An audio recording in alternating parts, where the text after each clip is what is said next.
नमस्कार दोस्तों, welcome back to our channel.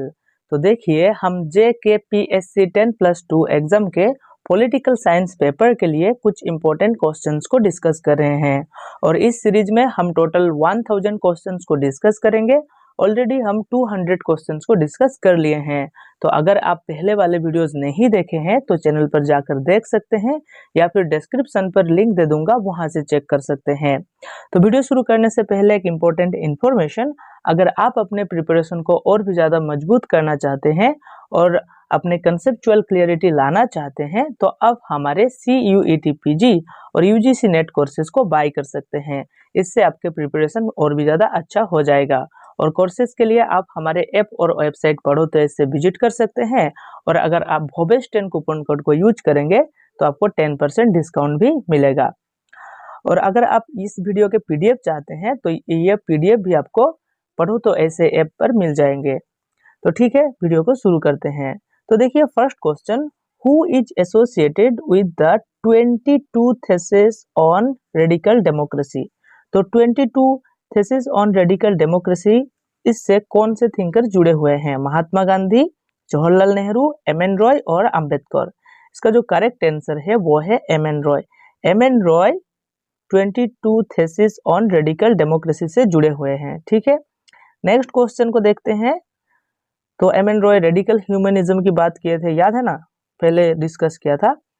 Which of the following was not an idea associated with MN Roy's radical humanism. तो इनमें से कौन सा आइडिया रेडिकल ह्यूमनिज्म से एसोसिएटेड नहीं है? ठीक है, rational thinking, individual freedom, religious fundamentalism और साइंटिफिक ह्यूमनिज्म। तो इसका जो करेक्ट आंसर है वो है रिलीजियस फंडामेंटलिज्म। तो रिलीजियस फंडामेंटलिज्म के बारे में बात नहीं किए थे MN रॉय ने, तो C is the correct answer. ठीक है, नेक्स्ट क्वेश्चन क्या है? Why did MN Roy reject both capitalism and Orthodox Marxism. तो MN रॉय क्यों कैपिटलिज्म को और मार्क्सिज्म, जो ऑर्थोडॉक्स मार्क्सिज्म था, तो उसको रिजेक्ट किया है? क्यों किया है? ऑर्थोडॉक्स मार्क्सिज्म मतलब जो कार्ल मार्क्स ने दिए थे, है ना, जो क्लासिकल मार्क्सिज्म उसको कहते हैं। तो he believe they both failed to promote true democracy and individual freedom. मतलब कि जो ये दोनों है, कैपिटलिज्म और मार्क्सिज्म, ऑर्थोडॉक्स मार्क्सिज्म, वो फेल हो गया है डेमोक्रेसी को प्रमोट करने में और इंडिविजुअल फ्रीडम को प्रमोट करने में। या फिर ही सपोर्टेड रिलीजियस रूल, वो रिलीजियस रूल सपोर्ट करते थे इसलिए ये दोनों को नहीं सपोर्ट करते थे। या फिर ही वांटेड मोनार्की चाहते थे इसलिए क्या इसको सपोर्ट नहीं करता था, मार्क्सिज्म और कैपिटलिज्म को। या फिर ही बिलीव्ड इन मिलिट्री डिक्टेटरशिप। तो इसका जो करेक्ट आंसर है वो है ऑप्शन नंबर ए, क्योंकि कैपिटलिज्म और मार्क्सिज्म जो है, क्लासिकल ऑर्थोडॉक्स मार्क्सिज्म है, वो डेमोक्रेसी को प्रमोट ट्रू सेंस में नहीं कर पाया है और इंडिविजुअल फ्रीडम को भी नहीं ला पाया है, इंडिविजुअल स्वाधीनता नहीं दे पाया है, इसलिए वो सपोर्ट नहीं करते थे MN रॉय। ठीक है, नेक्स्ट क्वेश्चन क्या है? In which year did MN Roy officially break away from communism and develop radical humanism. तो कब ऐसा हुआ कि जो MN रॉय, पता है ना, MN रॉय पहले मार्क्सिस्ट थिंकर हुआ करते थे, मार्क्सिज्म से बहुत ज़्यादा प्रभावित थे, पर बाद में क्या हुआ, वो मार्क्सिज्म से दूर हट गए, है ना, और अपने रेडिकल ह्यूमनिज्म की कंसेप्ट दिया, है ना। तो कब ये हुआ था? तो इसका आंसर है 1946। 1946 के बाद ऐसा हुआ है। ठीक है, 1946 में क्या हुआ? MN Roy formally rejected Marxism and introduced his philosophy of radical humanism which emphasized democracy, rationalism and individual freedom. तो जो रेडिकल ह्यूमनिज्म है वो किसकी बात करता है? रेडिकल ह्यूमनिज्म डेमोक्रेसी की बात करता है ना, रेशनलिज्म तार्किक क्षमता की बात करता है, तर्क की बात करता है, और व्यक्ति स्वाधीनता की बात करता है। In this transition was marked by his publication of new humanism A manifesto. ये जो बुक पब्लिश हुआ था 1946 के बाद, तो इसके कारण इसे माना जाता है कि 1946 के बाद ही वो मार्क्सिज्म से थोड़ा अलग हो गया था। ठीक है, नेक्स्ट क्वेश्चन क्या है? What does radical humanism emphasises in terms of governance. तो गवर्नेंस के हिसाब से रेडिकल ह्यूमनिज्म क्या कहता है कि ऑथोरिटेरियनिज्म को सपोर्ट करता है रेडिकल ह्यूमनिज्म? नहीं। डिसेंट्रलाइज डेमोक्रेसी को सपोर्ट करता है क्या? डिसेंट्रलाइज डेमोक्रेसी को सपोर्ट करता है, थियोक्रेसी को भी सपोर्ट नहीं करता है और मोनार्की को भी सपोर्ट नहीं करता है। तो option number B is the correct answer. ठीक है, नेक्स्ट क्वेश्चन क्या है, which international organization did MN Roy become a part of in 1920? तो 1920s में जो एमएन रॉय थे वो एक इंटरनेशनल ऑर्गेनाइजेशन के पार्ट बने थे ना। तो वो कौन से ऑर्गेनाइजेशन था? लीग ऑफ नेशंस, या फिर कॉमिंटर्न, यूनाइटेड नेशंस, या फिर इंडियन नेशनल कांग्रेस? तो यूनाइटेड नेशंस तो बहुत बाद में बना ना। तो इसका जो करेक्ट आंसर है वो है ऑप्शन नंबर बी, कॉमिंटर्न और कम्युनिस्ट इंटरनेशनल। कम्युनिस्ट इंटरनेशनल से जुड़े थे उस टाइम पर, क्योंकि वो मार्क्सिज्म से बहुत ज़्यादा प्रभावित हुए थे एमएन रॉय उस टाइम पर, इसलिए कॉमिंटर्न है ना। तो नेक्स्ट क्वेश्चन क्या है, जहाँ पर वो मतलब लेनिन के साथ है ना एंड अदर मार्क्सिस्ट लीडर के साथ काम किए थे। In which country did MN Roy first come into contact with communist ideology? तो कहाँ पर सबसे पहले जो एमएन रॉय थे वो कम्युनिस्ट आइडियोलॉजी के साथ कांटेक्ट में आए थे फर्स्ट टाइम, है ना। Which country did MN Roy first? तो इंडिया, जर्मनी, यूनाइटेड स्टेट्स और मैक्सिको। इसका जो करेक्ट आंसर है वो है मैक्सिको। मैक्सिको में ऐसा हुआ था। ठीक है, मैक्सिको। नेक्स्ट क्वेश्चन क्या है, Jayaprakash Narayan was influenced by which ideology during his early years? तो जो पहले टाइम मतलब अर्ली ईयर्स में जयप्रकाश नारायण कौन से आइडियोलॉजी से प्रभावित थे? मार्क्सिस्ट जो आइडियोलॉजी था, मार्क्सिज्म से बहुत ज़्यादा प्रभावित थे, है ना, मार्क्सिज्म से। बाद में वो गांधीयन सोशलिज्म को अपना लिया और गांधीयन सोशलिज्म के तरफ बढ़े। तो पहले मार्क्सिज्म को सपोर्ट करते थे। ठीक है, नेक्स्ट क्वेश्चन क्या है, Jayaprakash Narayan was an important leader in which student led movement? तो जो एक छात्र आंदोलन चल रहा था, स्टूडेंट लेड मूवमेंट चल रहा था, उसके मतलब कि लीडर थे, कौन सा वो?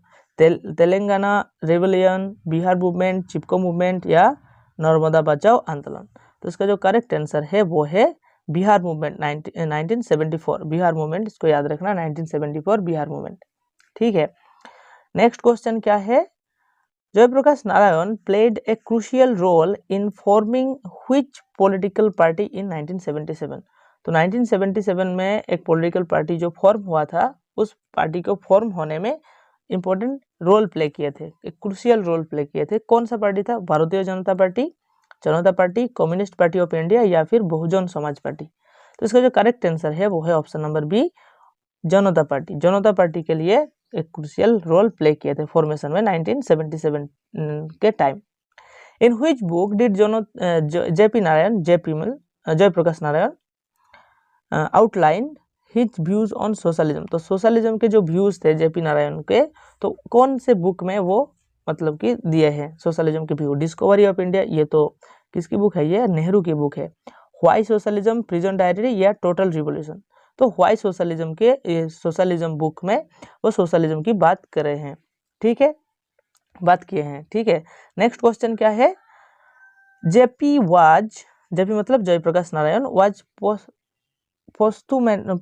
posthumously awarded which honor for his contribution to Indian democracy? तो इंडियन डेमोक्रेसी के लिए बहुत लड़ाई किए थे। मतलब कि जब याद है, जब इंदिरा गांधी ने इमरजेंसी लागू किए थे, उस टाइम पर एंटी करप्शन मतलब करप्शन के अगेंस्ट है ना एक मूवमेंट किए थे ना, इसलिए जो डेमोक्रेसी है, डेमोक्रेसी बहुत ज़्यादा मतलब ह्यूमन राइट्स, हमारे जो फंडामेंटल राइट्स है ना, वो सारे को ले लिए थे ना इमरजेंसी के टाइम। उस टाइम पर वो मूवमेंट चलाए थे, तो इसलिए उसको भारत रत्न दिया गया था।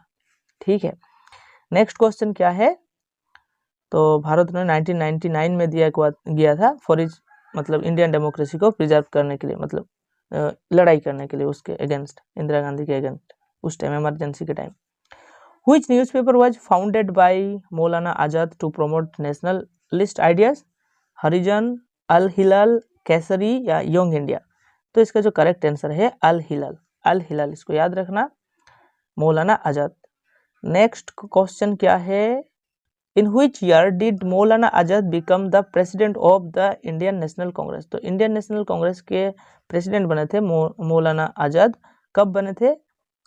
तो 1940 1940 टू टाइम बने थे, 2 टाइम्स है ना आज़ाद, एक 1923 में बने थे और 1940 में बने थे, ठीक है, 1923 एंड 1940। नेक्स्ट क्वेश्चन क्या है, which of the following was not an idea promoted by Maulana Azad. तो मौलाना आज़ाद कौन सा आइडिया नहीं दिया था, Hindu Muslim unity, secularism, two nation theory या नेशनलिज्म। तो टू नेशन थ्योरी के बात नहीं किए थे और टू नेशन थ्योरी को सपोर्ट नहीं करते थे आज़ाद, है ना, मौलाना आज़ाद। तो C is the correct answer, not बोला है इसलिए टू नेशन थ्योरी होगा। The Panchsheel agreement was sign between India and which country. Subhash Chandra Bose या फिर चाइना के साथ साइन किया था पंचशील एग्रीमेंट नेहरू के टाइम, है ना। नेक्स्ट क्वेश्चन क्या है, नेहरूज नॉन अलाइंड मूवमेंट नाम M2। तो नॉन अलाइंड मूवमेंट का एम क्या था, लक्ष्य क्या था, create a third block of neutral countries in global politics, मतलब एक थर्ड ब्लॉक क्रिएट करना। तो आपको पता ही होगा, पहले बहुत बार डिस्कस किया है, कोल्ड वॉर के टाइम 2 ब्लॉक बने थे, है ना, एक USSR block and USA block, और एक थर्ड ब्लॉक क्रिएट करना चाहते थे क्या, नेहरू। या फिर promote military alliance against the Soviet union. तो सोवियत यूनियन के अगेंस्ट एक मतलब कि मिलिट्री अलायंस को प्रमोट करना चाहते थे। या फिर एस्टेब्लिश ए सोशलिस्ट वर्ल्ड ऑर्डर, और एक सोशलिस्ट वर्ल्ड ऑर्डर को क्रिएट करना चाहते थे। या फिर एक्सपेंड कॉलोनियल रूल, जो कॉलोनियल रूल है उसको एक्सपेंड करना चाहते थे। तो इसका जो करेक्ट आंसर है वो है ऑप्शन नंबर ए, एक थर्ड ब्लॉक को क्रिएट करना चाहते थे जो कि 2 ब्लॉक को ज्वाइन नहीं करेगा, है ना, अपने अपने अलग रहेंगे, है ना, 2 ब्लॉक में ज्वाइन नहीं करेंगे, नॉन अलाइनमेंट रहेंगे। Which sector received the highest priority under Nehru's economic planning. तो कौन से सेक्टर को बहुत ज़्यादा प्रायोरिटी दिया गया था नेहरू के द्वारा जब वो 5 ईयर प्लान आया था उस टाइम पर, heavy industries and infrastructure, small scale handicrafts, या फिर मिलिट्री एंड डिफेंस प्रोडक्शन, फिर एग्रीकल्चर एलोन। तो एग्रीकल्चर एलोन के ऊपर ज़्यादा जोर नहीं दिया गया था, तो हैवी इंडस्ट्रीज के ऊपर भी जोर दिया था और इंफ्रास्ट्रक्चर के ऊपर भी जोर दिया था, ठीक है, A is the correct answer, heavy industries and infrastructure. The politics of society must be based on 2 principles, treat others as self and help the other persons in need। मतलब कि जो ये जो मतलब कि आइडियाज है कि ट्रीट अदर्स एज सेल्फ, दूसरे को अपने तरफ, मतलब जैसे खुद को ट्रीट करते हैं हम उसी तरह दूसरों को भी ट्रीट करना होगा, और हेल्प करना होगा किसी दूसरे पर्सन को जिसकी ज़रूरत होगा, मतलब जो प्रॉब्लम में जो होंगे उनको हेल्प करना होगा, है ना, help the other person in need, उनके जब नीड पड़ेंगे उस टाइम पर। तो ये जो 2 आइडियाज़ है ये किसने दिए थे, राममोहन रॉय, अंबेडकर, अरबिंदो या सावरकर। तो इसका जो करेक्ट आंसर है वो है अरबिंदो। अरबिंदो ने ये सी बात कहे थे, ओके, कि treat other as self and help the other person in need. Who is the author of Savitri. तो सावित्री ये फेमस बुक है, इसको याद रखना। सावित्री बुक किसने लिखा है, ये अरबिंदो ने लिखा है ना, सावित्री अरबिंदो की बुक है ना, सावित्री ए legend and a symbol. once God is let in, there is an end to the sovereignty of man।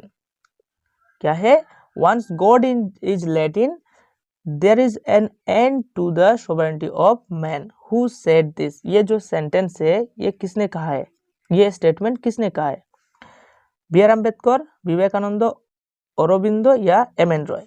तो इसका जो करेक्ट आंसर है वो है M.N. रॉय। M.N. रॉय ने ये स्टेटमेंट दिए थे कि एक बार अगर क्या हो जाए कि रॉय कहते थे जो रिलीजियस डोगमा जो है ना, जो उसको क्रिटिसाइज किया गया था, और कहते थे कि अगर the introduction of divine authority, है ना, अगर डिवाइन ऑथोरिटी आ गया, है ना, तो क्या होगा, undermines human freedom and autonomy. तो जो ह्यूमन फ्रीडम से वो क्या होगा, खत्म हो जाएगा, और ऑटोनॉमी भी खत्म हो जाएगा, ठीक है। वंस गॉड का मतलब यह इधर ये बोला गया है कि अगर हम बहुत ही ज़्यादा रिलीजियस हो जाएंगे, है ना, तब ह्यूमन फ्रीडम नहीं रहेगा, है ना, जो ह्यूमन फ्रीडम खत्म हो जाएगा, ऑटोनॉमी भी खत्म हो जाएगा। तो इसलिए रिलीजियस फंडामेंटल को भी सपोर्ट नहीं करते थे एम एन रॉय, है ना। गांधीजी's concept of non-violence अहिंसा was primarily influenced by, तो गांधी जी जो इतना ज़्यादा नॉन वायलेंस की बात करते थे तो किससे प्रभावित होकर ये बात करते थे? कार्ल मार्क्स से प्रभावित होके। कार्ल मार्क्स तो मतलब क्या बोलते थे, क्लास स्ट्रगल को ख़त्म करने के लिए रिवोल्यूशन करना होगा, है ना, वो तो नॉन वायलेंस की बात नहीं करेगा। Bhagavad Gita, Jainism and Buddhism and Machiavellian political philosophy. Machiavelli भी बहुत ज़्यादा एग्रेसिव पॉलिटिकल फिलोसोफर्स थे, है ना। वो क्या प्रिंस की बात करते थे ना मैकियावेली, वो कहते थे कि ह्यूमन नेचर खराब है ना। प्रिंस को बहुत ज़्यादा दो कैरेक्टर होना चाहिए एक प्रिंस के अंदर, है ना। एक मतलब कि एक लायन की तरह होना चाहिए किंग को, और एक फॉक्स की तरह होना चाहिए, है ना।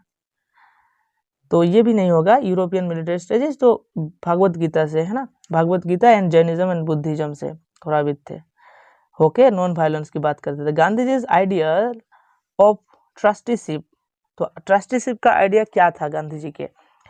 एबोलिशिंग private property and industries, private property को, इंडस्ट्रीज को बंद करने की, मतलब एबोलिश करने की बात करता था। और encouraging capitalist to act as custodians of wealth for the welfare of society, मतलब कि कैपिटलिस्ट को कस्टोडियन होने की बात करते थे, है ना। वेलफेयर ऑफ सोसाइटी में थोड़ा बहुत हेल्प करने की बात करते थे। Establishing a communist economic system, ये तो नहीं होगा। Creating state ownership of all economic resources, ये भी नहीं है। तो B is the correct answer कि जो कैपिटलिस्ट क्लास है ना, उनको एनकरेज करना चाहिए, जो वीकर सेक्शन है उसको हेल्प करने के लिए, है ना, उनके वेलफेयर के लिए। तो B is the correct answer. Next question क्या है? Which of the following was a key contribution of the ब्रह्म समाज। तो ब्रह्म समाज का कंट्रीब्यूशन क्या था? ब्रह्म समाज किसने एस्टेब्लिश किया था, पता है ना? राम मोहन रॉय ने, है ना। Promotion of ideal worship, advocacy of for women education, और रिवाइवल ऑफ वैदिक rituals, support for caste system. तो इसका जो करेक्ट आंसर है वीमेन्स एजुकेशन की बात करते थे ब्रह्म समाज, ठीक है। नेक्स्ट क्वेश्चन क्या है? Who is the author of the book the discovery of India. तो ये डिस्कवरी ऑफ इंडिया किसकी बुक है? महात्मा गांधी, जवाहरलाल नेहरू, रविंद्रनाथ टैगोर और सरोजिनी नायडू। तो जवाहरलाल नेहरू की बुक है डिस्कवरी ऑफ इंडिया। तो इसके साथ ही खत्म होता है क्वेश्चन, सब सारे क्वेश्चंस। तो अगर वीडियो अच्छा लग रहा है एक लाइक एंड कमेंट कर दीजिएगा और चैनल को सब्सक्राइब कर दीजिएगा फॉर मोर वीडियोस। एंड इस पीडीएफ के लिए, ये जो वीडियो का पीडीएफ है, इसके लिए आप हमारे ऐप पढ़ो तो ऐसे पर जा सकते हैं। उधर फ्री पीडीएफ सेक्शन में आपको ये पीडीएफ मिल जाएगा।